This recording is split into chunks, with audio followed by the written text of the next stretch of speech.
निराकारमोङ्कारवेद्यं यतो जायते पाव्यते येन विश्वं तमीशं भजे लीयते यत्र विश्वम्। वसुदेवसुतं देवं कंसचाणूरमर्दनं देवकी परमानन्दं कृष्णं वन्दे जगद्गुरुं। हरि ओं तत्सत्, हरि ओं तत्सत्, हरि ओं तत्सत्।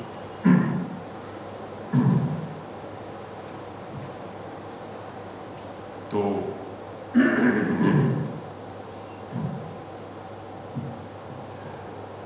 आज का दिन जो है ये बहुत ही एक विशेष दिन है कि हम लोग यहाँ पर आज भगवत गीता का जो 15वां जो अध्याय है इस पर हम लोग कुछ विचार करेंगे।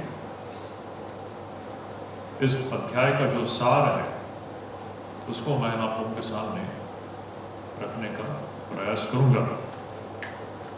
आप लोग कुछ दिनों से भगवत गीता के एक एक अध्याय सुन रहे थे, तो आपको पहले से ही अवगत है कि भगवत गीता का जो मूल विषय क्या है। तो 15वां अध्याय की कुछ विशेषता इस प्रकार है। मैं आशा करता हूं कि आप लोगों के हाथों में किताब है। आप 15वां अध्याय का जो अंतिम श्लोक जो है 20वां श्लोक, हम लोग वहां से शुरू करते हैं। इस 20वां जो श्लोक जो है यहां पर भगवान श्री कृष्ण कहते हैं, इते गुह्यतमं शास्त्रम् इदमुक्तं मया नघ एतद् बुद्ध्वा बुद्धिमान् स्यात् कृतकृत्यश्च भारत। भगवान कृष्ण इस 15वें अध्याय को शास्त्र का दर्जा देते हैं। इते गुह्यतमं शास्त्रम्, पूरा जो 19 श्लोक बताने के पश्चात कृष्ण भगवान कह रहे हैं यह जो मैंने बताया है ना यही शास्त्र है। अब हमारे वैदिक जो विचारधारा है उसमें शास्त्र उसको कहते हैं जिसमें कि पूरे जो अध्यात्म जीवन से संबंधित मनुष्य को किस प्रकार पशु के स्तर से लेकर के उसको दिव्यता में उसको आरूढ़ कराएं, उसके लिए जो जो कुछ भी प्रयोजन है उन सारी चीजों को जो चीज बताती हैं उसको शास्त्र कहा जाता है। तो उसमें सारी चीजें उसमें समाविष्ट होती हैं। तो वैसे तो भगवत गीता में जो 18 अध्याय जो हैं ये तो परिपूर्ण शास्त्र है, उसमें तो सब सारी चीजें बताई हैं। लेकिन कृष्ण भगवान कह रहे हैं ये जो 15वां अध्याय जो है ये अपने आप में एक शास्त्र है। ये शास्त्र का दर्जा जो 15वां अध्याय को दिया गया है ये भगवत गीता में किसी और अध्याय को नहीं दिया गया। ये 15वां अध्याय की विशेषता है। क्यों भगवान कृष्ण 15वां अध्याय को शास्त्र कहते हैं? उसका कारण यह है इन 20 श्लोकों के अंदर भगवान कृष्ण हमें सब कुछ बता देते हैं। भगवान शंकराचार्य जी उसके भाष्य में कहते हैं, मैं थोड़ा सा संक्षेप में बता देता हूं कि यद्यपि गीताख्यम समस्तम शास्त्र उच्यते, यद्यपि समस्त गीता को शास्त्र हम कहते हैं, तथापि अयमेव अध्याय इह शास्त्रम इति उच्यते। इस अध्याय को भी शास्त्र का दर्जा दिया गया है। क्यों? सर्वो ही गीता शास्त्रार्थ अस्मिन् अध्याये समासेन उक्तो। पूरा गीता शास्त्र का जो सार है, वह सारभूत अर्थ जो है इस 15वें अध्याय में भगवान कृष्ण हमारे सामने रख देते हैं। इसलिए 15वां अध्याय को अपने आप में एक शास्त्र कहा गया है। अब देखिए, मनुष्य जीवन में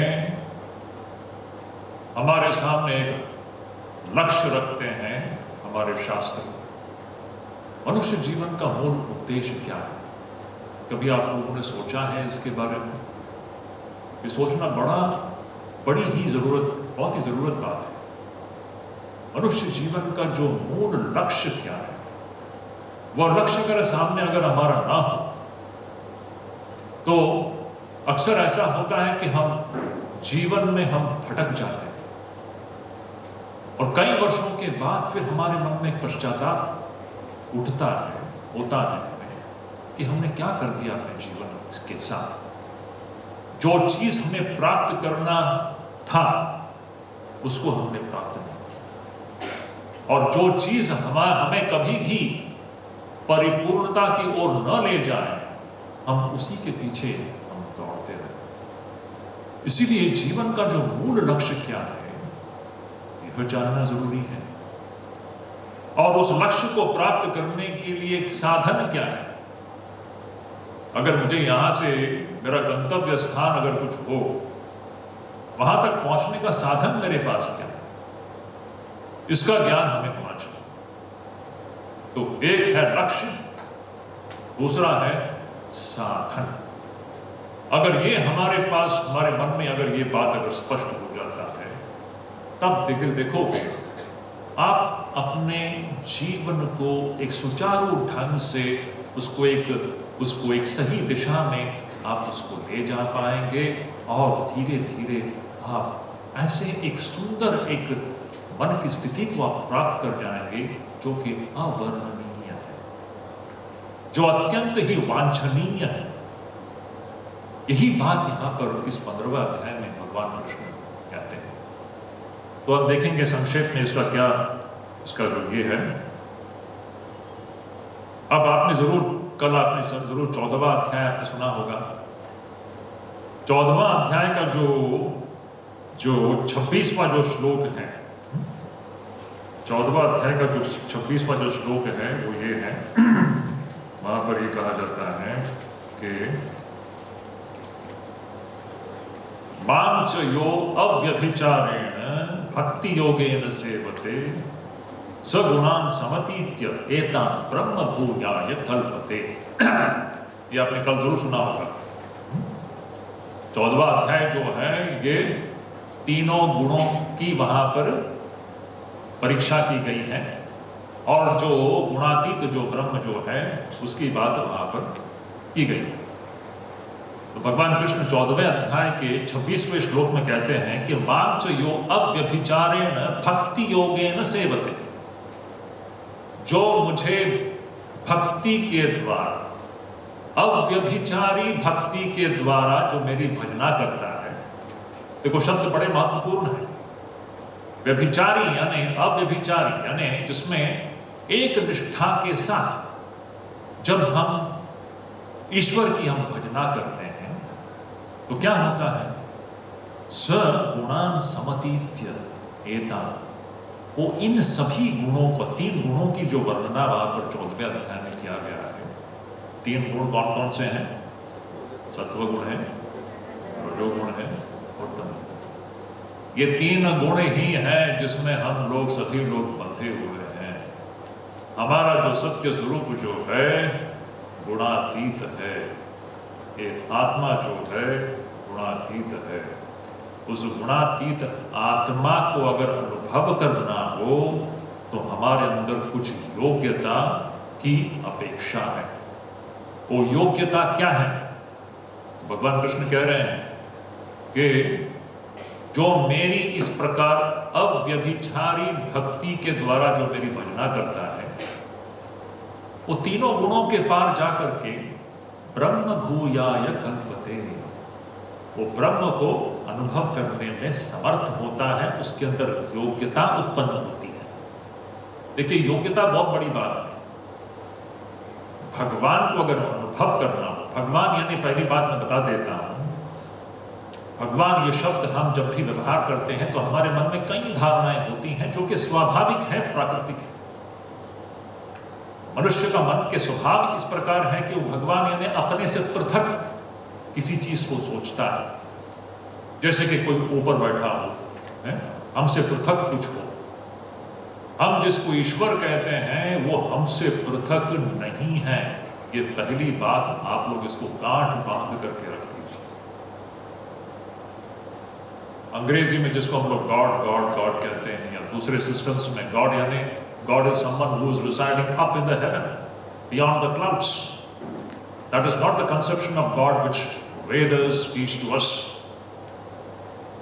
हमारे लिए जो ईश्वर की जो धारणा नहीं, सत्य वस्तु है, वो हमारा अपना स्वरूप है, जिसको हम लोग आत्मा कहते हैं। तो इस आत्मा को अनुभव करना हो तो कुछ योग्यता की वहां पर अपेक्षा है। उस योग्यता के बगैर हम इस आत्मा को अनुभव नहीं कर पाएंगे। तो क्या है वो योग्यता? क्या है? 15वें अध्याय के शुरुआत में ही यही बात को हमारे सामने रखते हैं भगवान कृष्ण। अब देखिए, इस आत्म तत्व को अगर हमें अनुभव करना हो तो सबसे पहली बात है, यह जो दृश्य संसार जो हम अपने इंद्रियों से देख रहे हैं, अपने पंच इंद्रियों से हम जो इस जगत को जो देख रहे हैं, जो एकदम सत्य सा प्रतीत होता है, जो बिल्कुल सत्य लगता है, हम इसको सत्य मान करके ही चलते हैं। बच्चों, हम कभी प्रश्न नहीं करते हैं कि ये जैसा सत्य लग रहा है कि उसी प्रकार का ये सत्य है। कभी भी हम ये प्रश्न नहीं करते अपने मन में। वेदांत का मुख्य विषय यह है कि हमारे अनुभूति में सत्य क्या है, वो क्या है कि जो कभी नहीं बदलता। सत्य की परिभाषा क्या है? सत्य वह होता है जो कि त्रिकालाबाधित हो, जो कि तीनों काल में कभी भी बाधित ना हो, उसको हम लोग सत्य वस्तु कहते हैं। जो अतीत में, वर्तमान में और भविष्य में, तीनों कालों में जो अपरिवर्तनशील हो, जो नित्य हो, उसी को हम सत्य कहते हैं। अब एक प्रश्न आप सबों के सामने मैं रखता हूं, आप सभी लोग अपने आप से पूछ करके देखिए, अपने अनुभूतियों को टटोल के देखिए। It's a pure scientific investigation into human experience. Remember, there is no mumbo jumbo in Vedic literature. वेदांत बिल्कुल ये एक साइंस है जिसमें कुछ भी मानने की जरूरत नहीं है। हर चीज को आप परख करके देख सकते हो। You can verify everything. So what is the first thing that you have to verify? Try to find out in your experiences. अपने अनुभूतियों को आप परख करके देखो बच्चों, क्या आपको इसमें कुछ भी ऐसा आपको अनुभव होता है कि जो कभी भी न बदलता हो? बहुत बड़ा प्रश्न है। क्या आपकी अनुभूति में ऐसा कुछ भी आता है क्या जो कि न बदलता हो और जो कि नाश को प्राप्त नहीं होता? कोई एक चीज आपकी अनुभूति में, आप जब से आपका जन्म हुआ हो और आज तक इतने वर्षों में आपने जो कुछ भी अनुभव किया, उसमें से ऐसा कोई एक भी वस्तु है क्या जो कि अपरिवर्तनशील है? इसीलिए हमारे शास्त्र कहती है यह सत्य नहीं हो सकता। हमारे जो यह जो दृश्य जगत जो हम इंद्रियों से देख रहे हैं, ये जो संसार को जो हम लोग इंद्रियों से देख रहे हैं, इसमें कुछ भी सत्य की जो परिभाषा है, उस परिभाषा के दृष्टि से देखो तो यहां पर कुछ भी सत्य नहीं है, क्योंकि सब कुछ यहां पर प्रतिक्षण प्रध्वंसमान ऐसा है। प्रतिक्षण अन्यथा स्वभाव, हर क्षण यहां पर सब चीज जो है परिवर्तनशील है, नाश को प्राप्त हो रहा है, सब कुछ चला जा रहा है। आपका शरीर से लेकर के आपका मन, और आपके मन और शरीर के द्वारा आप पूरे संसार को आप जो देख रहे हो, ये सब कुछ परिवर्तनशील है, इसमें से कुछ भी सत्य नहीं है। सत्य वो होता है जो कभी परिवर्तनशील नहीं होता, जो कभी नाश को प्राप्त नहीं होता। ऐसे कभी नाश को न प्राप्त होने वाला जो नित्य वस्तु एक ही है, उसको अनुभव करना हमारे जीवन का मूल लक्ष्य है। This is the prime goal of the human life, to experience that immortal and unchanging dimension of the human personality, which is what is referred to as the Atman. आत्मन शब्द जो है वो हमारे ही अंदर हमारा जो सत्य स्वरूप जो है, जो नित्य शुद्ध, नित्य बुद्ध, नित्य मुक्त स्वभाव, ऐसा जो आत्मा है, उसी को हम सत्य वस्तु कहते हैं। उससे अतिरिक्त जो भी है इस देहेंद्रिय संघात में, शरीर है, इंद्रियां हैं, मन है, ये सब परिवर्तनशील है, इसमें से कुछ भी सत्य नहीं, ये सब चला जाएगा। इन सब की गति एक ही है, पता है क्या है? मैं अच्छी एक भविष्यवाणी कर सकता हूं आप लोगों के बारे में, और भविष्यवाणी कभी गलत नहीं जाएगी। हम सब मरने वाले हैं। क्या ये भविष्यवाणी गलत जा सकती है? एकदम 100%। यही है शरीर की गति। आज आप लोग युवावस्था में हो, मुझे बहुत ही खुशी हो रही है कि इन युवा और युवतियों को देख करके क्या आप लोग इतनी रुचि ले रहे हो इस विषय में, ये बहुत बड़ी बात है बच्चों। अपने जीवन को अगर सही दिशा प्रदान करना हो तो यह विवेक हमारे अंदर होना अत्यंत ही आवश्यक है।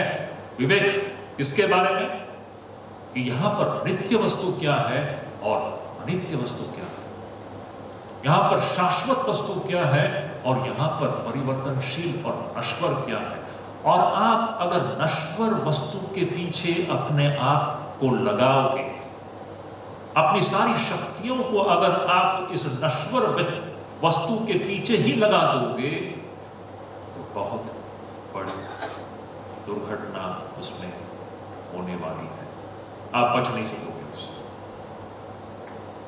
और उससे विपरीत आप अगर अपनी शक्तियों को, अपनी बुद्धि की शक्ति, प्रभु परमेश्वर ने जो हमारे अंदर एक विशेष विवेक की एक शक्ति दी गई है, उसको अगर आत्मा को अनुभव करने में लगा दो तो जीवन अत्यंत ही सुंदर और परिपूर्णता की ओर हमें वो ले जाए। ये बात है। तो शुरुआत में ही यहां पर, जैसे कि मैंने कहा, इस आत्म तत्व को अगर अनुभव करना हो तो हमें पहले यह जानना होगा कि यह जो संसार जो है, हमें अपनी इंद्रियों से जो दिखने वाला जो संसार है, उनको इसका स्वभाव, इसका स्वरूप हमें समझना होगा। इसका क्या स्वभाव है, क्या ये सत्य है? क्या अगर आप इस संसार की परीक्षा करो तो आप देखोगे इसमें से कुछ भी सत्य नहीं।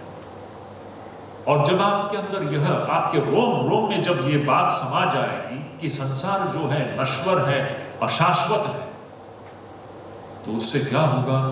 आपके अंदर वैराग्य उत्पन्न होगा। ये वैराग्य अद्भुत चीज है। अब वैराग्य शब्द से बहुत लोगों को डर लगता है। मैं अक्सर कहता हूं, मनुष्य जीवन में वैराग्य से बढ़कर कुछ भी नहीं है। ये वैराग्य ऐसा एक धन है जो हमें सही अर्थ में धनी और समृद्ध बनाती है, हमें स्वावलंबी बनाती है, हमें मुक्त कर देती है, बंधन से मुक्त कर देती है। और वैराग्य का जो विपरीत है वो क्या है? राग। राग यानी क्या?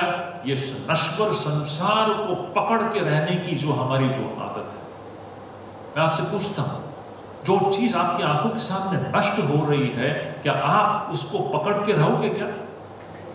आप कितना भी पकड़ने का प्रयास कर लीजिए, वो तो आपके हाथ से निकल करके जाने ही वाली है। आप उसको पकड़ के नहीं रख सकते। मनुष्य जीवन में जितना भी दुख और कष्ट है, ये सिर्फ इस राग के कारण है, आसक्ति के कारण है। इस बात को अच्छी तरह से लिख कर लीजिए।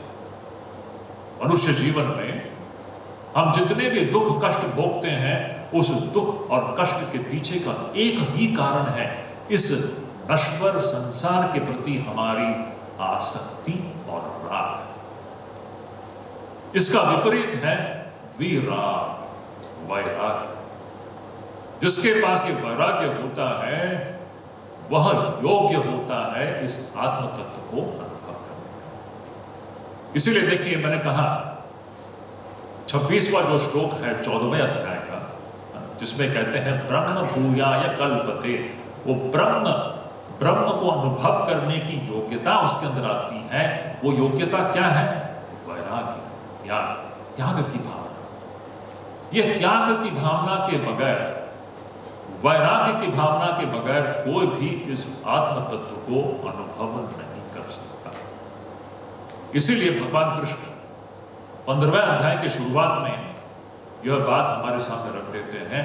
ये संसार कैसा है, संसार का जो चित्र है हमारे सामने रख देते हैं। बहुत सुंदर चित्रीकरण है।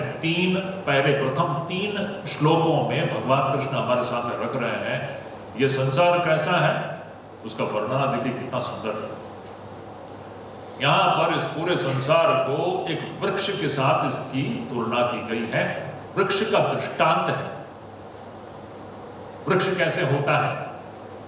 वृक्ष का एक मूल होता है, एक बीज में से वृक्ष की उत्पत्ति होती है, और फिर वो बीज जो है अंकुरित होकर के पहले पौधा बनता है, पौधा बन करके फिर आगे चल करके वो बड़ा वृक्ष होता है, और वृक्ष से फिर पत्ते निकलते हैं, फूल निकलते हैं, फल निकलता है।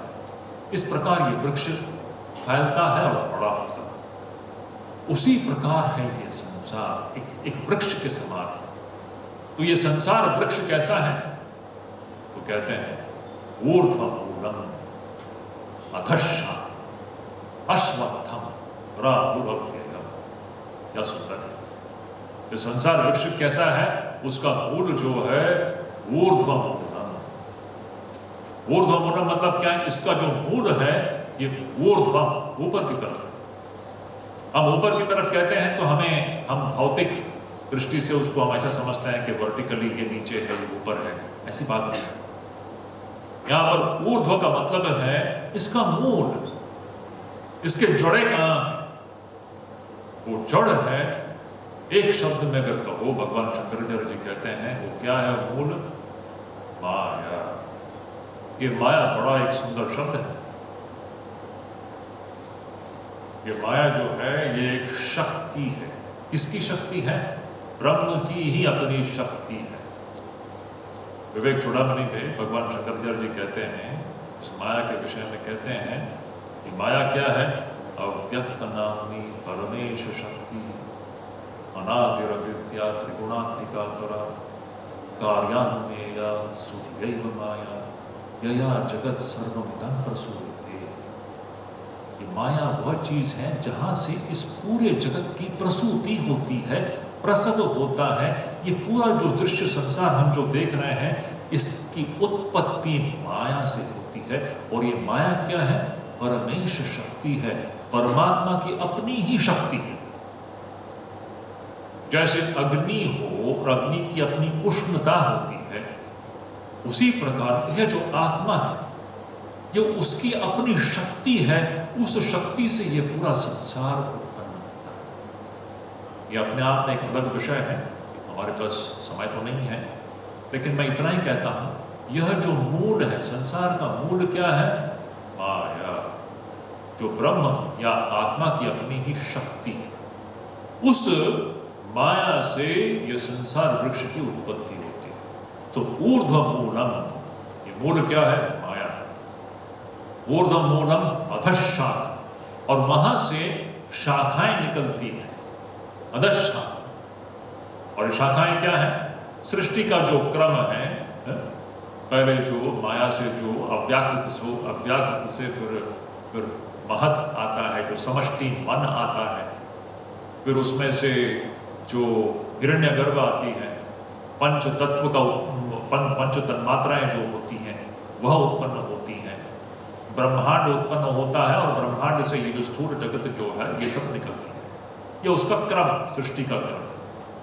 कहने का मतलब है इस मूल माया रूपी मूल में से इस संसार की उत्पत्ति होती है, और वो शाखाओं की, जैसे पेड़ की अपने शाखाएं कैसे फैलती है, उसी प्रकार ये संसार वृक्ष जो है फैलता है।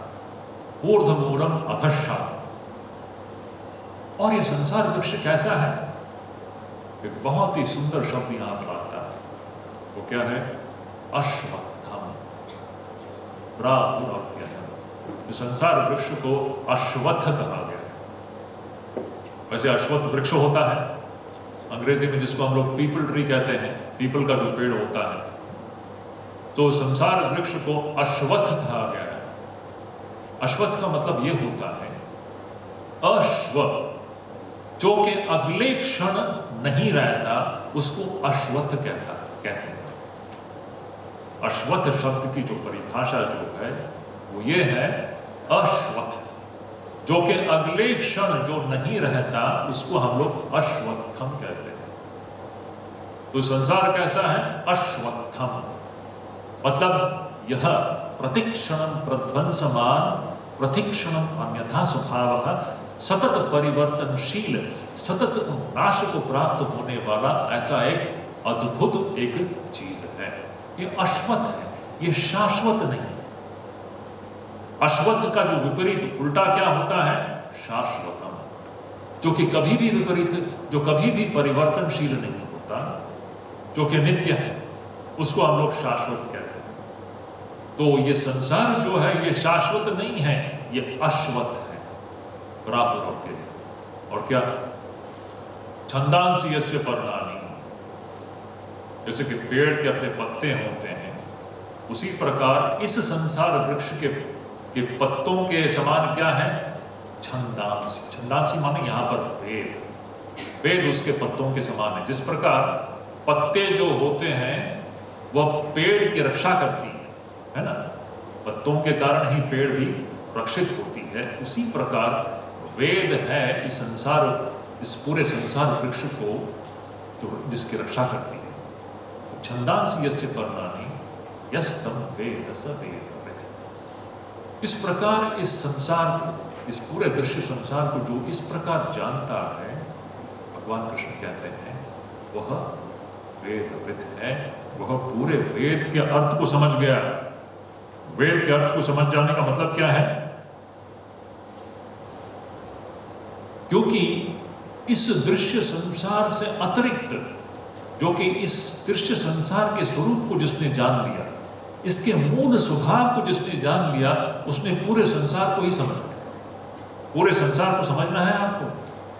वैसे आप एक एक वस्तु को लेकर के समझने का प्रयास करोगे तो वो अनंत है, लेकिन हम एक साथ पूरे संसार को हम समझ सकते हैं। किस प्रकार से? ये संसार जो है यह अश्वत्थ है, ये नष्ट हो रहा है, ये शाश्वत नहीं है, यह प्रतिक्षण प्रध्वंसमान, यह अनित्य है।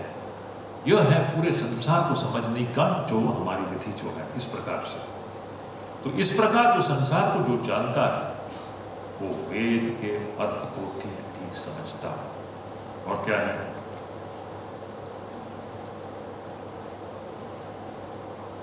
अधश्चोर्ध्वं प्रसृतास्तस्य शाखा गुण प्रवृद्धा विषय प्रवाह अधश्च मूलानि अनुसंततानि कर्मानुबंधीनि मनुष्य लोके।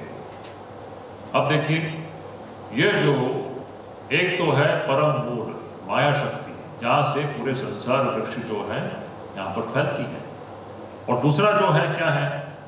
अधश्च ऊर्ध्वं प्रसृतास्तस्य शाखा, इसकी शाखाएं जो हैं दोनों तरफ फैलती है, ऊपर की तरफ और नीचे की तरफ। ये ऊपर और नीचे की जब हम बात करते हैं तो ये मनुष्य लोक की बात हो रही है।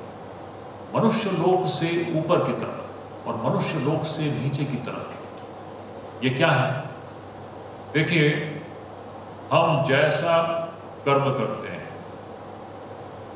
अच्छा कर्म करो तो अच्छे कर्म का अच्छा फल हमको मिलता है, और अगर हम बुरा कर्म करें तो उसका फल बुरा होता है। तो जब अच्छा कर्म करके अच्छे फल प्राप्त करते हैं तो हमें ऊर्ध्व गति प्राप्त होती है, और जब हम अधर्म आचरण करते हैं, हम गलत आचरण जब करते हैं तो उसकी जो गति जो होती है, दुर्गति होती है, उसका जो फल जो है, हमें ऐसे ऐसे योनियों में हमारा जन्म होता है, जैसे कि पेड़ पौधे जानवर, इन विभिन्न योनियों में हमारा जन्म होता है। और अच्छे कर्मों का जो फल है वो ये है कि हमारा जो जन्म जो है, जो श्रेष्ठ योनियों में उसका जन्म होता है, जैसे कि देव देवियों के योनियों में। ये पूरा एक दृश्य यहाँ पर हमारे सामने आता है। तो अधश्च ऊर्ध्वम प्रसृतास्तस्य शाखा, इसकी शाखाएं जो है दोनों तरफ फैलती है, और ये हमारे कर्म के ऊपर यह आधारित है। और क्या गुण प्रवृद्धा, और ये त्रिगुण हमारे जो गुण है, गुण से यह प्रवृद्ध होता है, और विषय प्रवाह, और जितने विषय हैं, ये विषय जो हैं उसमें से ये विषय जितने हैं ये इसी में से अंकुरित होते हैं, विषय प्रवाह। अधश्च मूलानि अनुसंततानि कर्मानुबंधीनि मनुष्य लोके, और इस मनुष्य लोक में जो है यह कर्मानुबंधीनि, इसके जो मूल जो है, मनुष्य लोक में हम लोग जो भी कर्म करते हैं तो राग द्वेष से प्रेरित होकर के हम लोग कर्म करते हैं। तो राग द्वेष से प्रेरित होकर के कर्मानुबंधिनी, हम जो भी कर्म कर रहे हैं वो कामना से प्रेरित होकर के, राग द्वेष से प्रेरित होकर के हम लोग कर्म करते हैं इस मनुष्य को। फिर अंतिम जो उसके बाद का जो तीसरा श्लोक है, वहां पर कृष्ण भगवान इस संसार वृक्ष की जो एक चित्रीकरण हमारे सामने रखने का प्रयास कर रहे हैं, उसमें फिर अंतिम बात वो कहते हैं, अरूपमस्य इह तथा उपलब्धते नान्तो न चादिर न च संप्रतिष्ठा। इसका जो रूप जो है, ना रूपमस्य इह तथा उपलब्धते, इसका जो सही स्वरूप जो है ना, किसी को भी उसकी उपलब्धि ठीक से नहीं होती। ना अंतो न आदि न च संप्रतिष्ठा, इसकी शुरुआत कहाँ है, इसका अंत कहाँ, और इसकी प्रतिष्ठा, अभी जो ये स्थिति, ये स्थित अवस्था में भी कोई भी इस वृक्ष, इस संसार को ठीक से हम इसको समझ नहीं पाते हैं। ये बड़ा ही एक अद्भुत एक ऐसी अनुभूति है जिसको अनिर्वचनीय कहते हैं हमारे वेदांत। संसार जो है, ये जो माया सृष्टि जो संसार जो है, ये महाद्भुता है, अनिर्वचनीय है।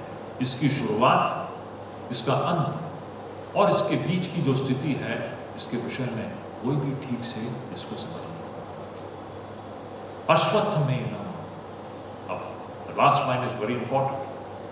यह जो अश्वत्थ जो है, अश्वत्थ यानी जो कि नश्वर जो संसार है, अश्वत्थमेन सुविरूढ़ मूलम, जिसका मूल जो है अत्यंत ही सुविरूढ़, ये ऐसा जो मूल जो है, अश्वत्थमेनम सुविरूढ़ मूलम असंग शस्त्रेण दृढ़ेन चित्वा। इस संसार वृक्ष को असंग शस्त्र के द्वारा इसको काट देना चाहिए। This is a very very important line of this chapter. जैसे मैंने कहा पहले से, दो चीजें हैं। एक है जो कि हमें इंद्रियों से दिखाई देने वाला अनित्य संसार है, और इसका विपरीत है जो हमारा जो नित्य वस्तु जो आत्मा है, इसका ठीक इसका विपरीत है। इस आत्म वस्तु को अगर प्राप्त करना हो, हमारे अंदर इस अनित्य संसार के प्रति आसक्ति नहीं होनी चाहिए, इसके प्रति हमारे अंदर कामनाएं नहीं होनी चाहिए। इसके प्रति हमारे मन में वैराग्य होना चाहिए। जब तक वैराग्य ना हो तब तक हम अपने स्वरूप को हम अनुभव नहीं कर पाते। तो इसलिए भगवान कृष्ण कहते हैं अश्वत्थमेनं सुविरूढ़ं मूलम् असंग शस्त्रेण दृढ़ेन छित्त्वा। असंग रूपी शस्त्र, यहां पर असंगता, अनासक्ति, वैराग्य, यह खड्ग के समान, it's like a sword. Just like you need a sword to cut something, suppose if you have to cut a tree, you need a sword, is it not? If you have to cut a tree, you need a sword, and with the sword you uproot, you can cut the tree from its roots. Similarly, if you have to completely uproot this samsara from your consciousness, what is needed is the sword of detachment, asanga shastra. This is the great shastra, wonderful thing it is. Now, this is something beautiful about this Bhagavad Gita. Bhagavad Gita is that book which shows us the art of living. How are we going to live our life in this strange, mysterious world? We suffer in this world only owing to one thing, that is owing to attachment. As long as we have attachment to this changing dimension, remember, my dear children, there is never going to be end to misery and suffering. If you have to come out of the situation, the greatest instrument that you have with you is an instrument of detachment, asanga shastra. That is a beautiful shastra.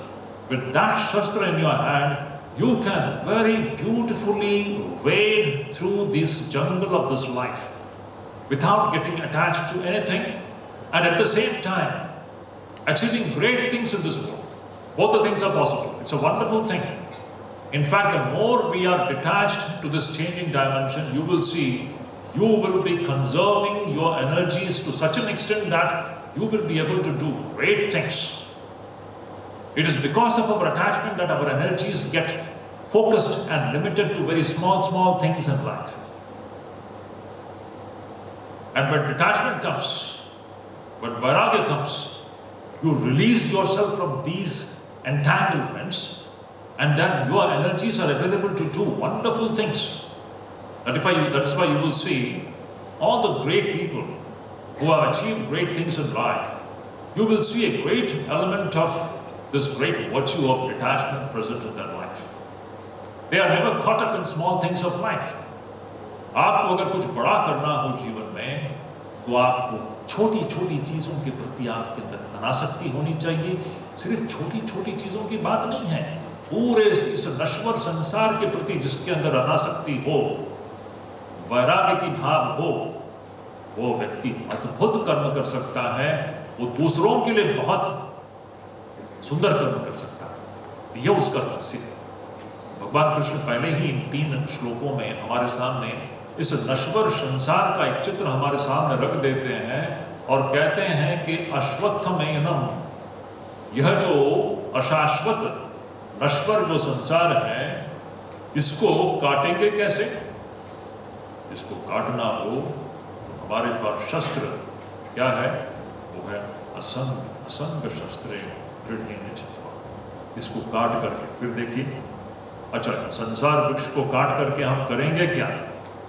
तत्पदम तत्परिमार्गितव्यम।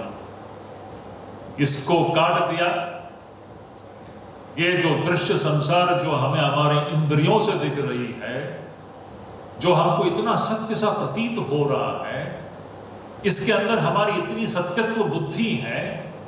जब ये सत्यत्व बुद्धि इसकी खत्म हो जाती है, जब हम जानते हैं कि ये सत्य नहीं है, यहां पर कोई भी चीज आपको परिपूर्णता की ओर नहीं ले जाएगी, यहां पर कोई भी चीज आपको सुखी नहीं बना सकती। यह जब आपके अंदर दृढ़ निश्चित बुद्धि आपके अंदर उत्पन्न होगी, तब आपके अंदर स्वाभाविक रूप से वैराग्य उत्पन्न होगा, और वैराग्य उत्पन्न होकर के उस असंग शस्त्र से इस संसार को सभी रूप, जो संसार के मूल को काट करके फिर क्या?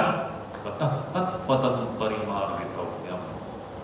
तत्पदम, फिर उस पद की ओर हमें आगे बढ़ना है। परिमार्गितव्यम मतलब फिर जाना है, मतलब यहां से मुंह मोड़ करके हमारा ध्यान अब कहां पर आकृष्ट होना है, हमारा ध्यान अब कहां पर लगना है। वो कभी ना बदलने वाला जो नित्य हमारा जो स्वरूप है उस पर ध्यान केंद्रित करना है।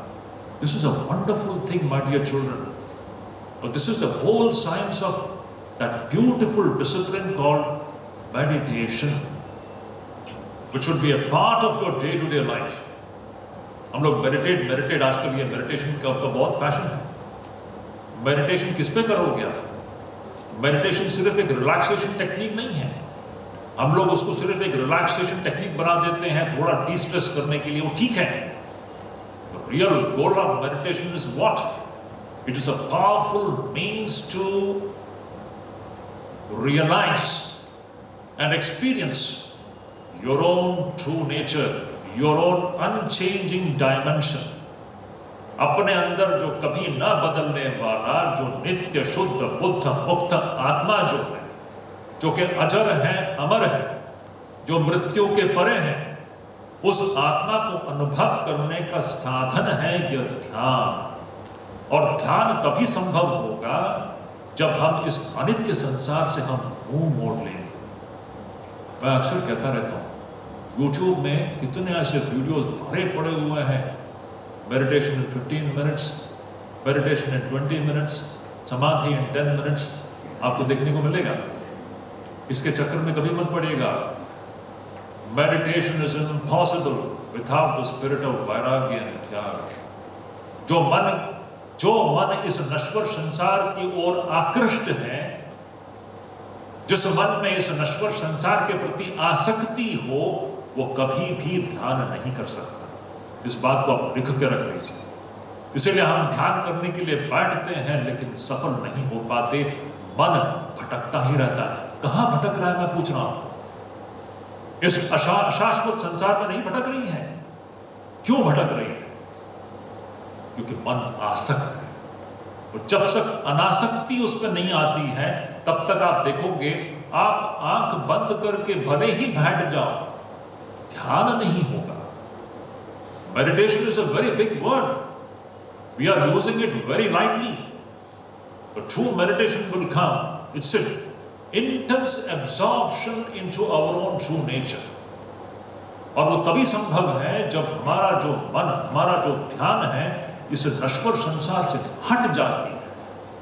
इस नश्वर संसार से ध्यान हट जाना, इसी को हम असंग कहते हैं, असंगता कहते हैं, अनासक्ति कहते हैं और त्याग कहते हैं। तो देखिए बच्चों, कहीं भागना नहीं है। ये एक ज्ञान की बात है, एक विवेक की बात है, हमारे अंदर एक बोध उत्पन्न होने की बात है। कृष्णों, वैराग्य से कहीं भागना नहीं है। हमको संसार छोड़ करके भागने की जरूरत नहीं है, हिमालय जाने की जरूरत नहीं है। आप लोग जहां हो, इसी कॉलेज में, अपने घर गृहस्थी के अंदर सच्चाई को जानना, एक भ्रमित जीवन नहीं जीना है। You should know what is what and you should not be mistaking one thing for the other. That is the main point. आप इस बात को जान लीजिए कि सत्य वस्तु क्या है और सत्य सा प्रतीत होने वाला वस्तु क्या है। मैं अक्सर ये चीज कहता रहता हूं, दो चीजें हैं, एक तो है सत्य, दूसरा है जो सत्य सा प्रतीत होता है लेकिन सत्य नहीं है। जो सत्य सा प्रतीत हो रहा है, हम उसी को सत्य समझ करके बैठे हैं। यही मनुष्य जीवन की विडंबना है। Again I repeat, there are two things, one is that which is true and the other thing is that which is appearing to be true. And if you take that which is appearing to be true as true, you are going to be in great difficulty, my dear children. Remember this point. इसलिए ये एक बोध उत्पन्न करने की बात है। आप जहां भी हो, त्याग वैराग्य से कुछ घबराने की बात नहीं है, कहीं कुछ भागना नहीं है। ये वैराग्य इतना सुंदर है कि ऐसा एक चीज है जिसकी उत्पत्ति विवेक से होती है। लोग वैराग्य की बात तो करते हैं, लेकिन वैराग्य उत्पन्न कैसा होता है? इसकी उत्पत्ति विवेक से होती है। विवेक क्या है?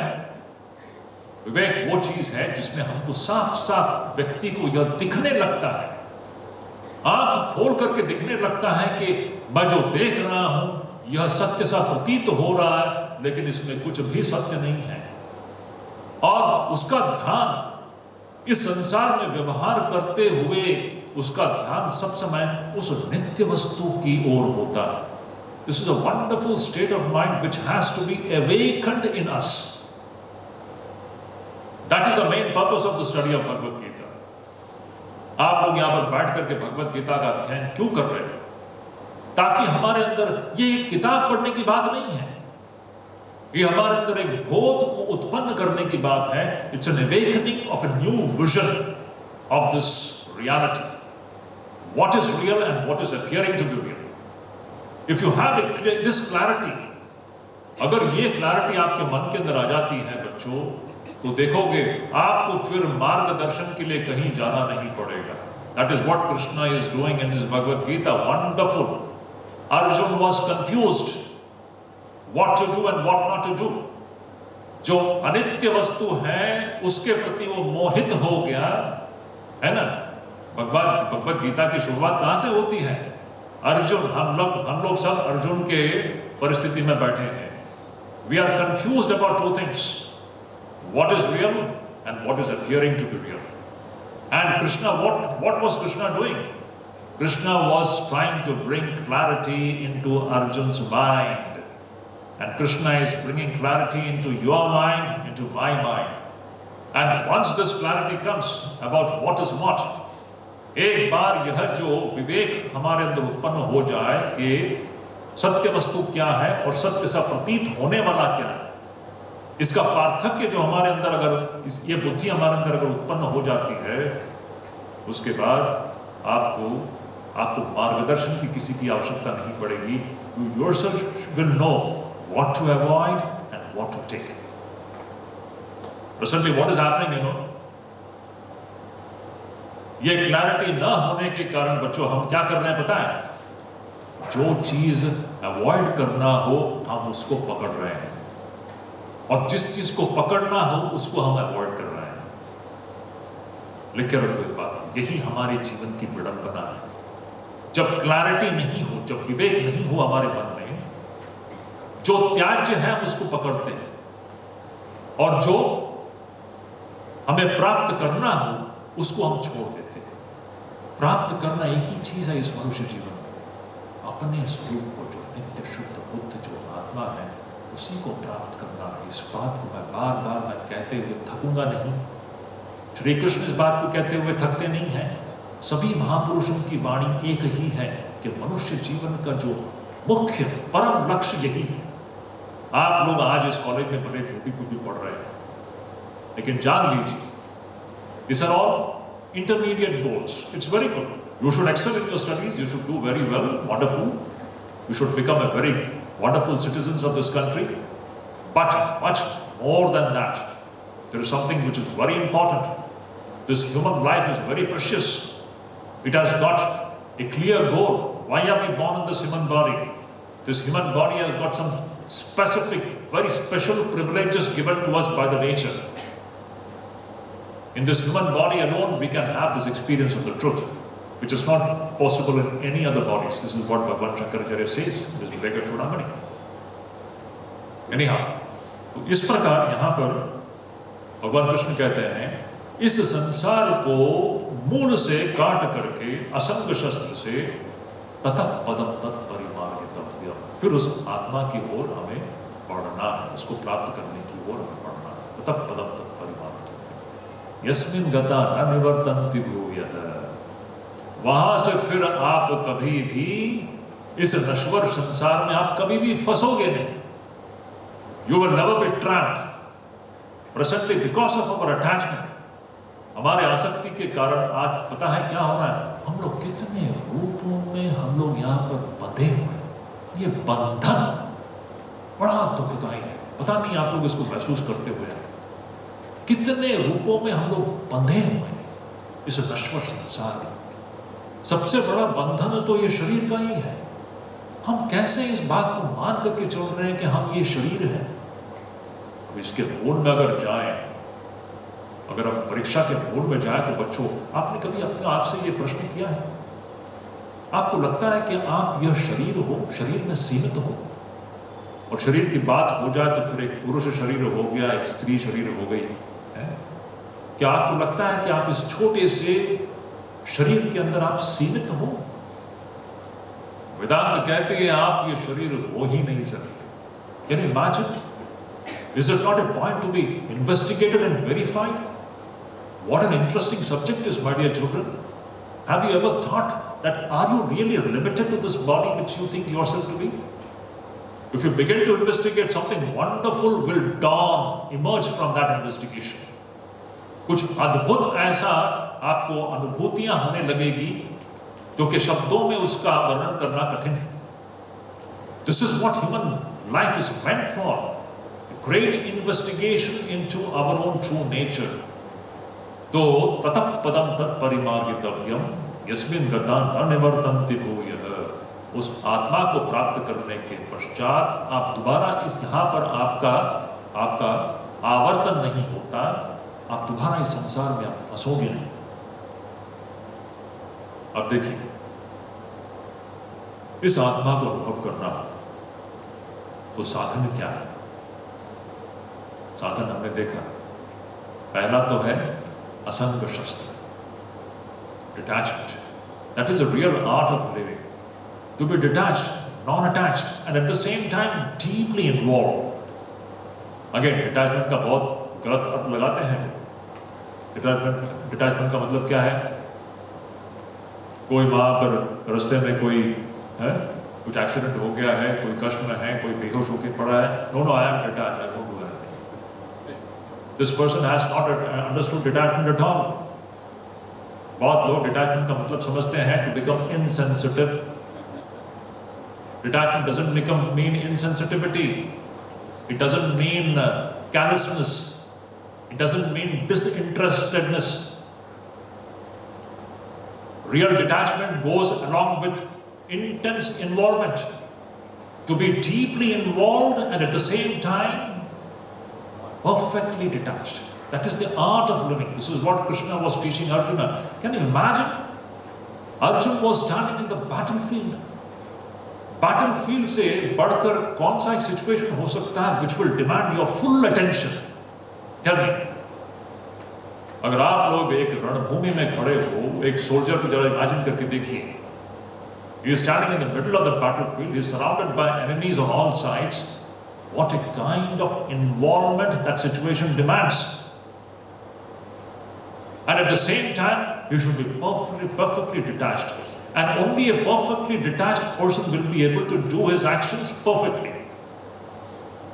हम अपने actions ठीक से कर नहीं पाते हैं. बताएं क्यों? Attachment के कारण. ये हम सबको लागू होती है. आप और भी अच्छे स्टूडेंट बनोगे if the spirit of detachment comes into your life. You see, write it down. अभी आप ठीक से आप अच्छी तरह से पढ़ाई नहीं कर पाते हो क्योंकि आपका मन जो है विभिन्न चीजों में अटैच्ड है. इसीलिए आप पूरी तरह से अपने मन को पढ़ाई में फोकस नहीं कर पाते, पूरी तरह से पढ़ाई में आप इन्वॉल्व नहीं हो पाते हो क्योंकि आपका मन जो है विभिन्न नश्वर चीजों में अटैच्ड है, वो बंधा हुआ है. It is entangled. Until and unless you learn the art of disentangling your mind from all these things. Again, I repeat the sentence. Until and unless you learn the art of disentangling your mind from all those things and then focusing it fully into your studies, you will never attain success. So, समझ रहे हैं इसका importance? Detachment कितना एक wonderful एक instrument है हमारे पास. तो यह डिटैचमेंट होना बहुत जरूरी है. और डिटैचमेंट के होने के पश्चात फिर क्या है? Something more is needed. What is that? निर्माण मोह चित्त संग दोष अध्यात्म नित्या विनिवृत्त काम द्वंद्वय विमुक्ता सुख दुख संज्ञै गच्छन्त्य मूढ़ा पदम अव्ययम्. क्या सुंदर बात है. ब्यूटिफुल. लक्ष्य क्या है? वो परम पद, आत्मा. परम पद में से उंगली तो बाहर दिखा रहा हूं, बाहर कुछ नहीं है, सब यहां पर. अब जब भी हम लोग भगवान की बात करते हैं तो हम लोग ऊपर वाला कहते रहते हैं. ऊपर नहीं है, ये सब सेमेटिक आइडियाज है. ये हमारे वोकैबुलरी में भी आ गया है. हम लोग भगवान को सब समय ऊपर वाला कहते हैं. ऊपर वाला है ही नहीं. वेदांतिक दृष्टि में सब स्वरूप है, आत्मा है यहाँ पर. These are all Semitic ideas where God is extra cosmic. उनकी धारणा में ईश्वर जो है सृष्टि के बाहर है, ऊपर है, बादल के परे है, ऐसे आइडियाज हैं। वेदों की जो ईश्वर की धारणा ऊपर वाला नहीं है। अगले बार जब भगवान की बात करोगे तो ऊपर वाला मत कहिएगा उसको, वो तो हमारा स्वरूप है, अपना अपना स्वरूप है। It is here, right here now, and it is something to be experienced. Is it not something wonderful? इतना बड़ा एक ट्रेजर हमारे अंदर छुपा पड़ा हुआ है और हमें उसका गंध भी नहीं है। दिस इज दी विडंबना। सो एनीवे 12 बज गया है, so after 10 minutes I'll just continue this subject topic for some time.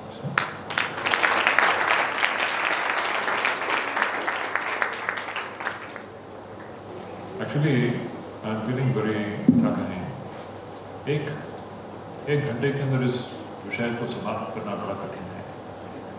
तो सिर्फ हम लोग कुछ बस मेन पॉइंट्स इतना ही, बस और कुछ नहीं कर सकते हम लोग। लेकिन विशेष करके आप लोग ने भगवान शंकराचार्य जी का नाम तो जरूर सुना होगा। कितनों ने सुना है? अद्भुत उनका भाष्य है, इस भगवत गीता के ऊपर ही उनका भाष्य है।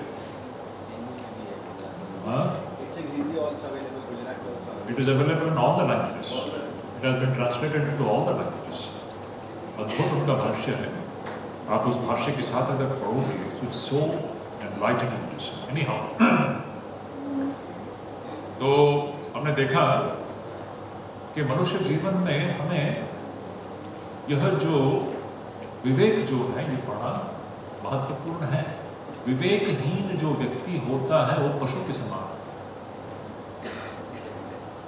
वो एक बहुत प्रसिद्ध हमारा एक संस्कृत का एक श्लोक है जहाँ पर कहा जाता है कि आहार निद्रा भयमैथुनं च एतत् समानं पशुभिर्नराणाम् धर्मैः तेषाम् अधिकविशेषः धर्मैर्हीना नरः पशुभिः समानः। कहते हैं कि ये जो खाना पीना सोना और जो भी हम लोग शारीरिक स्तर पर हम लोग जो भी करते हैं, ये बहुत विचारणीय बात है। देखिए इसमें हमारे और पशु के अंदर क्या अंतर है? पशु जो करते हैं हम भी करते हैं। एक चीज है जहां पर हम में और पशु में एक बहुत बड़ा अंतर है। वो चीज क्या है? वो चीज है ये विवेक। ये विवेक जो है ये सिर्फ मनुष्य को ही ये उपलब्ध है, पशु के अंदर वो नहीं है। इसीलिए पशु सब समय अपने आप को शरीर समझकर ही व्यवहार करता है, और जब तक हम मनुष्य भी अपने आप को शरीर समझकर ही हम जब तक व्यवहार करेंगे तब तक देखोगे हमारा जीवन भी पशु के जीवन से हटकर नहीं है। हमारा जीवन विशेष होगा जब हमारा जीवन विवेक आधारित हो। विवेक आधारित क्या है? शाश्वत वस्तु क्या है और अश्वर वस्तु क्या है, इसके बीच में का जो पृथक्करण है वो हमारे बुद्धि में एकदम स्पष्ट होना चाहिए। स्पष्ट होकर के हम जो नश्वर चीज से हम अनासक्त रहते हैं और जो शाश्वत सत्य वस्तु है उसी में हम अपने बोध को लगा के रखते हैं, तब हम मनुष्य बनते हैं। This is how we have to become man. और स्वामी विवेकानंद की बात हम लोग करेंगे तो we'll talk about it. Vivekananda was a great man maker. He wanted man making education, character building education. ये मनुष्य हम बनते कैसे हैं? How can we become men? We can become men only when we are aware of this unchanging dimension which is our true nature. तो उसी की यहाँ पर बात हो रही है। ततः पदम तत्परिमार्गितव्यम। संसार, अनित्य संसार से अनासक्त होकर के इस आत्म पद को प्राप्त करने की ओर हमें बढ़ना चाहिए। परिमार्गितव्यम, परिमार्गितव्यम मतलब उस ओर हमें बढ़ना चाहिए। यह आपके लिए एक आदेश है। जैसे कि भगवान कृष्ण हमें आदेश दे रहे हैं कि मेरे बच्चों सुन लो इस बात को, अगर अपने जीवन में सफलता प्राप्त करना चाहते हो, अगर अपने मनुष्य जीवन को सार्थक बनाना चाहते हो, तो इस नश्वर संसार से अनासक्त होकर के इस सत्य वस्तु की ओर गमन करना शुरू कर दो, तब आपका जीवन सही अर्थ में सार्थक होगा। नहीं तो आप भले इस जीवन में कुछ भी प्राप्त कर लो, तो सब निरर्थक ही साबित होगा अंत में। Write it down, it will prove to be futile. ये इस बात को समझने में हमें कई जन्म लग जाते हैं। इसलिए मुझे इस सभा में बैठ करके बड़ी खुशी यह हो रही है कि ये हमारे युवकों की सभा। यूजुअली ऐसी सभाएं नहीं होती। यूजुअली क्या होता है, ये सब परमात्मा की बातें सुनने के लिए हम ऐसे जीवन के ऐसे मोड में आ जाते हैं जबकि हमारा सब कुछ खत्म हो गया। But youngsters, young boys and girls, listening about the Atma, that is something wonderful. You can do great things, my dear children. If your life is based upon this great philosophy of the Atma, which Krishna is teaching to Arjuna here, nothing can be better than this. Tremendous things can happen. It's waiting to happen, provided you base your life on this great truth of the Atma. इतना ही है, भगवान और कुछ नहीं है। हम आत्मा को ही भगवान कहते हैं। उसको आप विभिन्न रूपों में देख सकते हो, यह अलग बात है। वो सारे रूपों की जो भी हमारे हिंदू समाज में हम देखते हैं, वो सब उस आत्मा के ही रूप हैं। वो एक ही नित्य शुद्ध बुद्ध जो स्वभाव, जो ब्रह्म है, आत्मा है, वही शिव के रूप में है, वही कृष्ण के रूप में है, वही राम के रूप में है, वही गणपति के रूप में है, वही विभिन्न रूपों में है। ऐसा मत समझिए गणपति अलग है, शिव अलग है। ये सब ऊपर से देखने के लिए ठीक है। ये सब किसके रूप हैं? सब एक सच्चिदानंद ब्रह्म के ही रूप हैं। वो हमारे सुविधा के लिए, क्योंकि हम सीधे इस आत्म तत्व पहुंचने की हमारे अंदर योग्यता जब नहीं होती, तो हम इन विभिन्न ब्रह्म को इन विभिन्न रूपों में उसकी हम उपासना करते हैं, उसकी पूजा कर करके उस ब्रह्म तक पहुंचने की यह सब सुविधाएं हमको दी गई हैं हमारे शास्त्र में। So you should not think that Hinduism has got so many gods and goddesses. No, it's not like that. ये सब गलत भ्रांतियां हमारे अंदर फैलाई गई हैं कि हिंदू धर्म में बहुत सारे देव देवियां हैं। ऐसे नहीं। एक सच्चिदानंद ब्रह्म की ही पूजा हो रही है इन सभी रूपों के माध्यम से। This point should be very clear, especially to our young generation. So यहाँ पर कृष्ण भगवान कहते हैं कि ततः पदम तत्परिमार्गितव्यम यस्मिन् गता न निवर्तन्ति भूयः। जहाँ से फिर वापस हम नहीं आते। लेकिन अब इसको प्राप्त करने का जो साधन बताया गया है, पहला है क्या है? कौन सा शस्त्र है?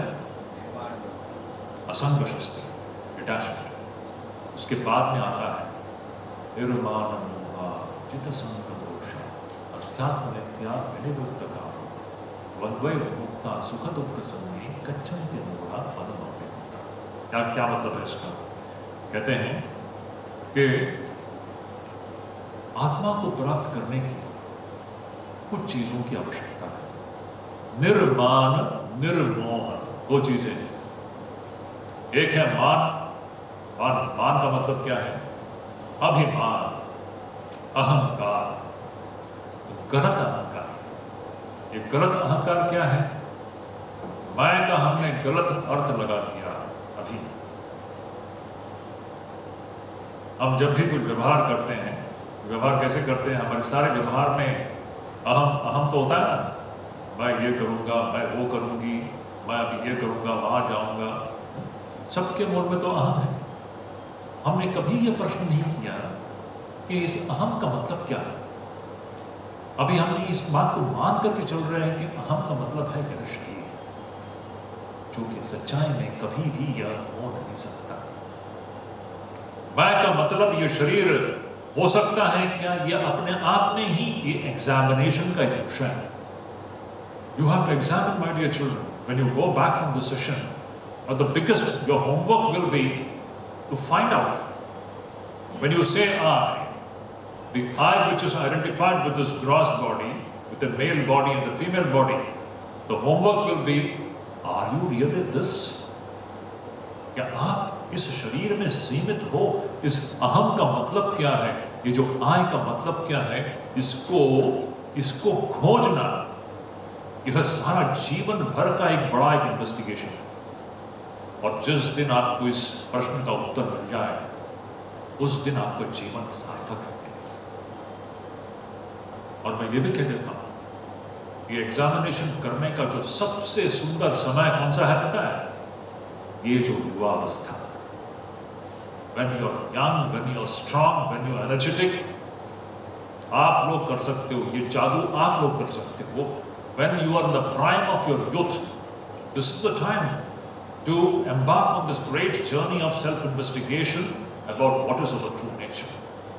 And if you do it in this time frame, आप एक ऐसा एक अद्भुत जीवन जी सकते हो, उसका जो फल है, it is something which we cannot describe in words.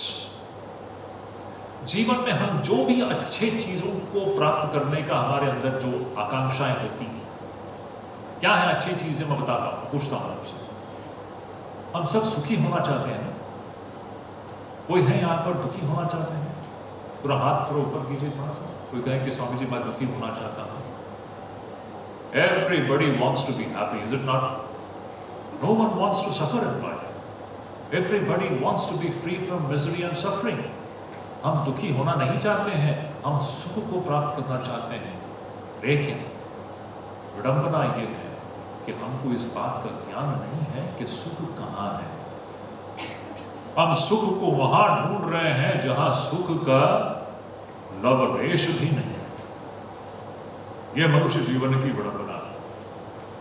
We are looking for happiness in places where it doesn't exist. That is why the end of this kind of an enterprise will be frustration. It is indispensable. आप इसको avoid नहीं कर पाओ। हम सारा जीवन इस नश्वर संसार को शाश्वत समझ करके यहाँ पर जो सुख प्राप्त करने का प्रयास कर रहे हैं, इसका अंतिम जो गति क्या होता है? सिर्फ अवसाद, फ्रस्ट्रेशन, यही होगा। तो सुख कहाँ है? सुख का जो मूल केंद्र है वो है अपना स्वरूप आत्मा। अपना जो नित्य स्वरूप जो है वही सारे सुख का केंद्र बिंदु है। इसलिए देखिए, हम जो सुखी होना चाहते हैं, ये सही सुख की प्राप्ति यहाँ पर होता है जब हम इसको अनुभव कर पाए। और अब देखिए, बड़े मजे की बात ये है, इसको प्राप्त करने के लिए आपको 10 रुपए खर्च करने की जरूरत नहीं है। और वो सारी चीजें जिसको हम प्राप्त करके सुखी होना चाहते हैं, उसको प्राप्त करने के लिए आपको हजारों, करोड़ों, लाखों रुपए खर्च करना पड़ता है। और उस पैसे को कमाने के लिए आपको कितना मेहनत करना पड़ता है। और यह असली सुख जो है यहाँ पर ऐसे ही उपलब्ध है, अभी भी उपलब्ध है, अभी भी विद्यमान है। हम सिर्फ उसको जान नहीं पा रहे। और बाहर विषयों में जो सुख हमको दिखता है वह सुख नहीं है, यही हमारी भ्रांति है। इस बात को भी अगर हम समझ जाएं तो आपकी जीवन की जो दिशा है ना, ये पूरी तरह से परिवर्तित हो जाए। मैं दोबारा कहता हूं, कहीं भागना नहीं है, समाज से भागना नहीं है। कृष्ण भगवान अर्जुन से कहीं भागने की बात नहीं कर रहे हैं, वो तो लड़ने की बात कर रहे हैं। लेकिन लड़ने का एक तरीका है। There's an art of fighting, there's an art of living. How to do that? The secret is, you should understand that there is not one drop of happiness in this changing dimension, and all those things which we are actually aspiring for in life, that is here, right now, अभी इसी वक्त यहीं पर हमें उपलब्ध है, सिर्फ हमको पता नहीं है। हम भ्रमवश हम बाहर ढूंढ रहे हैं, जबकि सारा खजाना जो है यहीं पर अभी उपलब्ध है। This is a great deception from which we are suffering in life. So anyway, यहाँ पर तो इस आत्मा को प्राप्त करने के लिए हमें पहले निर्माण होना पड़ेगा, अहंकार रहित होना पड़ेगा। निर्माण और निर्मोह। मोह है में निर्मोह। मोह का मतलब क्या है? विवेक का न होना। जैसे कि हम लोग कहते हैं ना, लोग मोहित हो जाते हैं। सभी लोग संसार से मोहित हैं। कितने चीजों से हम लोग मोहित हो जाते हैं। ये मोह ऐसा एक चीज है जिसको मनुष्य जो कि मनुष्य को पूरी तरह से अंधा बना देती है। है ना। मोह बड़ा भयंकर चीज है। जैसे कि कई ऐसे उदाहरण हम दे सकते हैं। पुत्र मोह होता है, संतान मोह होता है, पुरुष को स्त्री के प्रति मोह होता है, स्त्री को पुरुष के प्रति मोह होता है। ये मोह जब मोहग्रस्त हो जाते हैं बच्चों, हम पूरी तरह से अंधे हो जाते हैं, फिर सत्य हमको दिखाई नहीं देता। मतलब मोह वह चीज है जो सत्य को ढक देती है, अविवेक। तो अंतःकरण को निर्मोह बनाना पड़ता है, निरहंकार बनाना पड़ता है, निर्मान मोहा। और फिर क्या? जित संग दोषा। संग दोष से हमें मुक्त होना होगा, हमें असंग अनासक्त होना होगा, जित संग दोष। और अध्यात्म विद्या, हमारा जो अंतःकरण है इस सतत नित्य निरंतर रूप से आत्मा की ओर ही उसका ध्यान होना चाहिए। अध्यात्म विद्या और विनिवृत्त कामना से मुक्त अंतःकरण होना चाहिए। किसके लिए कामना? अगर आपको ये पता चले, अगर आप अगर यह ठीक ठीक समझ जाएं कि इस संसार में सुख का एक बूंद भी नहीं है, फिर संसार के विषयों के प्रति आपके अंदर कामना हो सकती है क्या? बहुत बड़े प्रश्न। ये सारे प्रश्न जो हैं ये बहुत ही महत्वपूर्ण प्रश्न है, जिस पर हर व्यक्ति को बहुत अमल करना होगा, बहुत सोचना होगा। हम किस चीज की कामना कर रहे हैं? अपने आप से पूछ करके देख लीजिए। वो सारे वस्तुओं जो हैं जिसके प्रति आपके मन में कामना है, वो कोई भी वस्तु सच पूछो तो आपको जीवन में सुखी नहीं बना सकती। ये एक बहुत बड़ी भ्रांति है। हम समझते हैं कि एक फलाना वस्तु को प्राप्त करके हम सुखी हो जाएंगे, इससे बढ़कर कोई भ्रांति हमारे जीवन में नहीं है। उस वस्तु के प्राप्ति में सारा जीवन कट जाता है।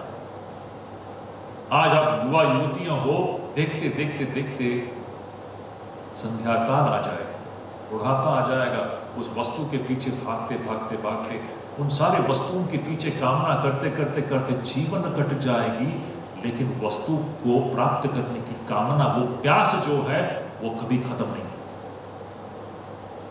तदपि न मुंचति आशा दिनमपि रजनी सायं प्रातः शिशिर वसंतो पुनराया काल क्रीडति गच्छति आयु तदपि न मुंचति आशा। ये काल का जो चक्र है ये घूम रहा है। हम इस आशा में बैठे हुए हैं कि हम सुखी होंगे, सुखी होंगे, सुखी होंगे। संसार की वस्तुओं को प्राप्त करके मैं सुखी होऊंगा, इस कामना के वश में हम जीवन को जी रहे हैं। काल क्रीडति, ये जो काल का जो चक्र है ये घूम रहा है। गच्छति आयु, आयु कट रही है। युवावस्था से आप बुढ़ापे में आ जाओगे। तदपि न मुंचति आशा। लेकिन ये जो आशा, कामनाओं का जो जो जो जो प्रवाह हमारे अंतःकरण में है, यह खत्म नहीं होती। इसलिए भगवान शंकराचार्य जी कहते हैं तो करना क्या है हमें? भज गोविंदम, भज गोविंदम, गोविंदम भज गोविंदम। भज गोविंदम का मतलब और कुछ नहीं है, अपने स्वरूप को जानो, अपने स्वरूप को जानो, अपने स्वरूप को जानो। गोविंदम यानी और कुछ नहीं, हमारा स्वरूप, इस आत्मा को अनुभव करो। मनुष्य जीवन का मुख्य लक्ष्य वही है। वह अनुभव करने के साधन यह सब है। क्या क्या है? निर्माण मोह, जित संग दोष, अध्यात्म नित्या और विनिवृत्त कामा, अंतःकरण को कामना शून्य बनाना। और कहते हैं द्वंद्वै विमुक्ता सुख दुख संगई। ये सुख दुख रूपी जो द्वंद्व है, जितने भी द्वंद्व है, सिर्फ सुख दुख की बात नहीं है, विभिन्न प्रकार के द्वंद्वों से हम लोग ग्रस्त हैं। इन द्वंद्वों से मुक्त होकर के द्वंद्वै विमुक्ता सुख दुख संगे गच्छन्ते मूढ़ा पदम। इस प्रकार हम उस आत्म तत्व को हम लोग प्राप्त कर सकते हैं। अब ये आत्मा कैसा है, उसी का सुंदर विवरण है यहाँ पर। आत्मा का जो स्वभाव है वो कैसा है, तो कृष्ण कहते हैं क्या है, छठवें जो श्लोक में कृष्ण भगवान कहते हैं तद भासयते सूर्यो न शशांक न पावक यद गत्वा न निवर्तन्ते तद धाम परमं मम। तद मम परमं धाम, वही मेरा परम धाम है। वो आत्मा कैसा है? न तद भासयते सूर्य। ये जो सूर्य जो है यह उसको भासित नहीं कर सकता। न चंद्र तारक, न शशांको, न पावक। ये एक्चुअली कठोर, ये दूसरे उपनिषद का भी यही मंत्र उपनिषदों में भी आता है। अतत्र सूर्यो भाति न चंद्र तारकम नेने विद्युतो भाति कुतोऽयम् अग्नि तमेव भान्तम अनुभाति सर्वम तस्य भासा सर्वमिदं विभाति। तो वही बात यहाँ पर भगवान कृष्ण कहते हैं कि ये जो सूर्य जो है यह आत्मा को अवभाषित नहीं कर सकता। यह आत्मा जो है यही सूर्य को अवभाषित कर रही है। न शशांको न पावक, शशांक यानी चंद्रमा और पावक यानी अग्नि। ये कोई भी चीज इस आत्मा को प्रकाशित नहीं कर सकता। अब बच्चों देखिए, इस संसार में प्रकाश जो है, प्रकाश बड़ा अपना ज्योति, ये ज्योति अपने आप में एक इन्वेस्टिगेशन का विषय है उपनिषदों। बृहदारण्यक उपनिषद में आत्मज्योति प्रकरण है, जिसमें वहां पर मुख्य जो विषय यह है कि संसार में असली ज्योति कौन सा है। ज्योति क्या है? जो कि प्रकाशित करती है ना। अब देखिए यहाँ पर ये सारे इतने बल्ब जल रहे हैं, इस बल्ब के प्रकाश में हम लोग यहाँ बैठ करके ये सत्र कर रहे हैं। अगर आपसे पूछा जाए कि यहाँ पर प्रकाश कहाँ से आ रहा है, तो आप लोग कहेंगे कि यही प्रकाश है, यही ज्योति है ना। सूर्य भी दूसरा एक केंद्र बिंदु है जहाँ से पूरे विश्व को प्रकाश मिलता है। लेकिन प्रश्न ये उठता है, क्या यह अपने आप में सही अर्थ में ज्योति है क्या? इसको हम लोग किसके जरिए हम लोग देख रहे हैं, कभी आपने सोचा है? What is that which makes this experience possible? वो कौन सी ज्योति है जिसके रहते हुए अब बाहर की इस भौतिक ज्योति को आप लोग आंखों से देख रहे हैं? ये सब भौतिक ज्योतियां हैं, these are all material lights. What is that in the presence of which this material light is also experienced? What is that light? That is the investigation. That is our true nature. उसको आत्म ज्योति कहते हैं। और वो जो आत्म ज्योति है वो इन भौतिक ज्योतियों से प्रकाशित नहीं। वही यहाँ पर भगवान कृष्ण कहते हैं, न तद भासयते सूर्य न शशांको न पावक। सूर्य, चंद्रमा, अग्नि, ये कोई भी चीज उस आत्म ज्योति आत्मा को प्रकाशित नहीं कर सकती। आत्मा के प्रकाश में हम लोग ये भौतिक ज्योतियों को हम लोग देख रहे हैं। न तद भासयते सूर्यो न शशांको न पावक यद गत्वा न निवर्तन्ते तद धाम परम। वह मेरा परम धाम है जिसको प्राप्त करने के पश्चात हम दोबारा इस नश्वर संसार में हम लोग कभी भी फंसते नहीं। यहाँ पर हमारा दोबारा आवर्तन नहीं होता। अब इस प्रकार हम देखते हैं कि अभी समय के अभाव में मैं तो सभी श्लोकों को यहाँ पर नहीं ले सकता, लेकिन मैं एक श्लोक को लेता हूँ। यहाँ पर मेरे पास 7-8 मिनट बचे हुए हैं। यहाँ पर किस प्रकार पुनर्जन्म होता है उसका विवरण है। कैसे जीव जो है एक शरीर को छोड़ता है, छोड़ करके दूसरे शरीर में प्रवेश करता है, उसका यहाँ पर विवरण है। मैं तो उसको यहाँ पर नहीं ले पा रहा हूँ समय के अभाव में, लेकिन भगवान कृष्ण यहाँ पर एक बहुत सुंदर बात बताते हैं। कहते हैं,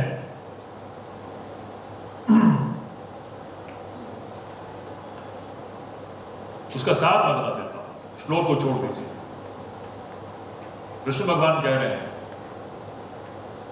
हम लोग जो अभी यहां पर बैठे हैं, जीवन को जीते वक्त सारे हमारी गतिविधियां चल रही हैं, इन सारे क्रियाओं के बीच में आत्मा होते हुए भी हम आत्मा को देख नहीं पाते। बड़ा विचित्र है। उत्क्रामंतम स्थितम वापि भुंजानम वा गुणान्वितम विमूढ़ा नानुपश्यन्ति पश्यन्ति ज्ञान चक्षुषा। कह रहे हैं मूढ़ व्यक्ति जो मूढ़ व्यक्ति जो है, मूढ़ व्यक्ति यानी और कुछ नहीं, अविवेकी, जिसके आंखों के ऊपर अब पट्टी बंधी हुई है, उसी को हम लोग मूढ़ कहते हैं। सच पूछो तो हम सब मूढ़ ही हैं। जब तक आत्मा का ज्ञान नहीं होता तब तक हम मूढ़ ही हैं। जब तक हम अशाश्वत को शाश्वत समझ करके जीवन को जीते हैं, वो व्यक्ति मूढ़ ही होता है। कृष्ण भगवान की भाषा है, विमूढ़ा नानुपश्यन्ति। ये विमूढ़ व्यक्ति जो है वो सत्य वस्तु होते हुए भी उसको नहीं दिखाई दे रहा। बड़ा विचित्र बात है, विमूढ़ा नानुपश्यन्ति। लेकिन पश्यन्ति ज्ञान चक्षुषः, जिसके अंदर जो ज्ञान चक्षु, हमारे अंदर जो ज्ञान चक्षु है, ये ज्ञान चक्षु जिसके अंदर खुल गया, वह देख पाता है। सारे गतिविधियों के बीच में उसकी दृष्टि ही अलग है। इसीलिए देखिए, सोच के देखिए, आप एक उदाहरण देख लीजिए। हमको ये जो सारा संसार में हम लोग जो देख रहे हैं, स्वामी विवेकानंद को क्या दिखाई देता है यहाँ पर, या किसी भी ऐसे महापुरुष के जीवन को आप देख लीजिए। स्वामी विवेकानंद हो, रामकृष्ण हो, शंकराचार्य हो, कोई भी, भगवान कृष्ण हो, भगवान राम हो, इनको क्या दिखाई देता है? उनको जो दिखाई देता है हमको नहीं दिखाई देता है।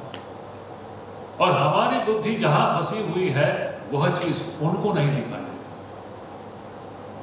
ये ज्ञान और अज्ञान का यह अंतर है।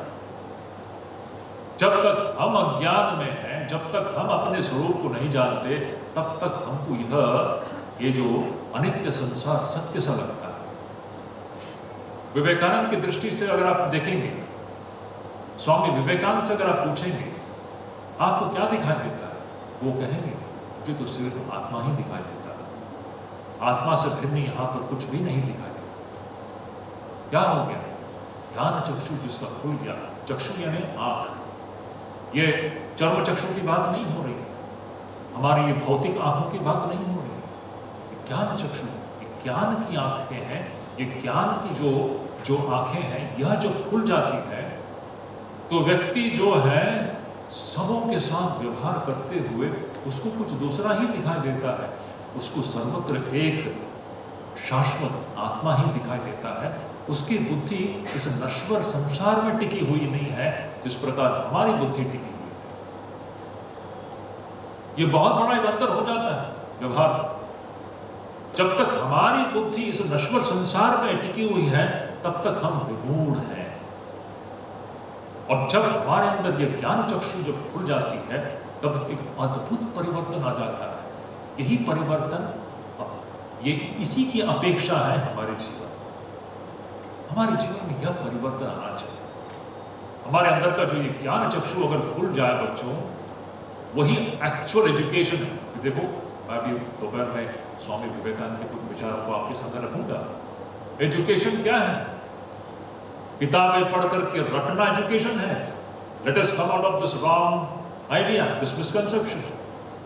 Education is that which will awaken your ज्ञान चक्षु। जिस ज्ञान चक्षु की बात यहाँ पर कृष्ण कर रहे हैं, एजुकेशन का मतलब क्या है? कुछ किताबों को लेकर के आप पढ़ रहे हो, कुछ शब्दों को आप रट्टा लगा करके फिर उसको आप परीक्षा में आप उन सब चीजों को कागज पर उतार रहे हो। This is not education. I am not under estimating it. ऐसे मत करो, कल से आप मत छोड़ देना। वो भी करना है, कर लीजिए उसको। But the real meaning of education is what? Awakening this divinity, this consciousness of divinity which is the opening of your inner I. That is a true education. पहले हमारे भारत में यही होता था, गुरुकुल सिस्टम में यही होता था। मैं आज माया जी से यही बात कर रहा था। That is a real education system which we had in this country, जिससे कि हमारे अंदर की ये जो ज्ञान चक्षु को खुलने की जो प्रक्रिया है, यही शिक्षा है जो गुरु किया करते थे।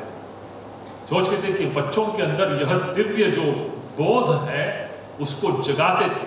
यह एजुकेशन। उस दिव्य बोध को जगाए बगैर मनुष्य है? It's a big question mark. That is the real education system which we anyway. तो भगवान कृष्ण कहते हैं विमूढ़ा नानुपश्यन्ति पश्यन्ति ज्ञान चक्षुषः। और ये ज्ञान चक्षु खुलेगा कब? जब हमारा अंतःकरण शुद्ध होगा। जब तक हमारा अंतःकरण मलिन होगा तब तक ये ज्ञान चक्षु नहीं खुलेगी। वह अगले 2 श्लोकों में भगवान कृष्ण कहते हैं, यतन्तो योगिनश्चैनं पश्यन्त्यात्मन्यवस्थितं यतन्तो अपि अकृतात्मानो। अकृतात्मानो यह शब्द महत्वपूर्ण है। अकृतात्मात्मनो मतलब क्या है? जिसका अंतःकरण अभी शुद्ध नहीं हुआ। राग द्वेष कामना से युक्त जो अंतःकरण है वो अकृतात्मा है।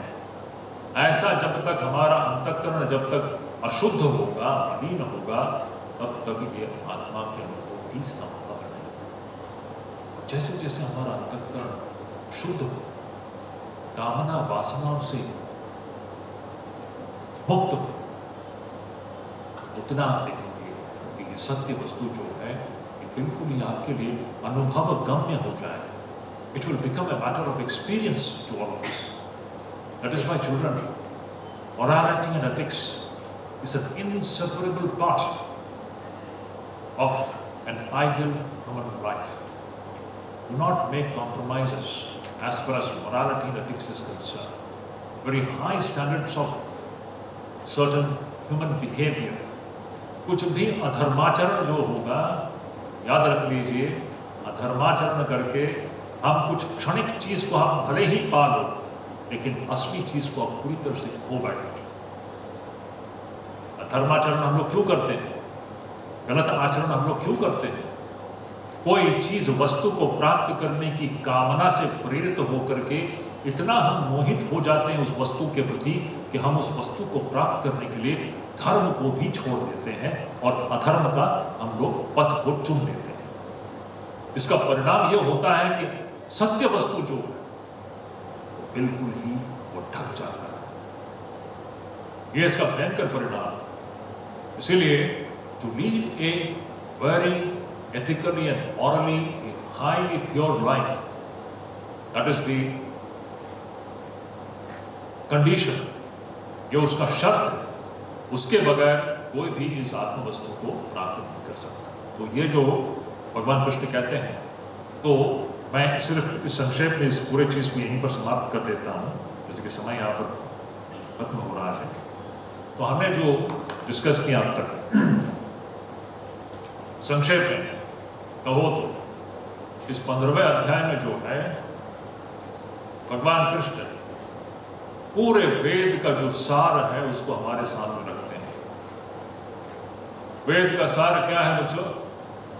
वेद को सिर्फ इतना ही कहना है, हिंदू धर्म को सिर्फ इतना ही कहना है कि आप यह शरीर नहीं हो। आप लोग जो अपने आप को इस शरीर देहधारी समझ रहे हो, देहवान समझ रहे हो, आप अपने आप को जो शरीर समझ रहे हो, यह आप नहीं। आपका असली जो स्वरूप है वह अजर अमर नित्य शुद्ध बुद्ध स्वभाव आत्मा है। वेद को इतना ही कहना है, भगवद गीता को इतना ही कहना है। 15वें अध्याय में यही बात भगवान कृष्ण हमें बता रहे हैं कि हमारा जीवन का जो लक्ष्य जो है, इस आत्मा को अनुभव करना, ये जीवन का लक्ष्य है। अगर इस आत्मा को अनुभव करना जीवन का लक्ष्य है, करेंगे कैसे? साधन क्या है? उसका साधन, प्रथम साधन यह है कि इस अनित्य संसार के प्रति हमारे अंदर वैराग्य उत्पन्न हो और आसक्ति शून्य हो। This is the first condition. As long as you are attached to this transient, temporary, ephemeral world, as long as you are attached to this, there is no hope of realizing one's own true nature. उसका पहला condition है to develop a sense of a spirit of detachment. अनासक्ति का एक भाव हमारे अंदर उत्पन्न हो, यह उसका पहला शब्द है। उस अनासक्ति या असंग रूपी जो शस्त्र है, उससे हम इस नश्वर संसार के साथ का जो हमने गलत संबंध जो बना लिया है, उसको हम लोग काट देते हैं, मूल से ही काट देते हैं। देखिए, फिर वो व्यक्ति जिसके अंदर ये हो गया हो, क्या सुंदर चीज है। सोचो तो क्या अद्भुत लगता है। That person cannot be ruled by this world. Is it not something wonderful? Tell me, my dear children, you want to be like slaves? आज हम गुलाम हैं इस दृश्य संसार के। इस दृश्य संसार का हर चीज जो है ना हमें नचा रही है। And literally we are dancing to the tunes of different things of this world. We are totally enslaved. गुलाम की तरह हम जीवन जीते हैं। इस गुलामी का जो जीवन है इसको खत्म करना है। इसको खत्म कैसे करोगे? असंग शस्त्र से। Is it not something wonderful? You want to be slavish? Anyone wants to be slavish here? Don't you want to be free? Freedom, freedom, freedom. This is the one song of the Upanishads.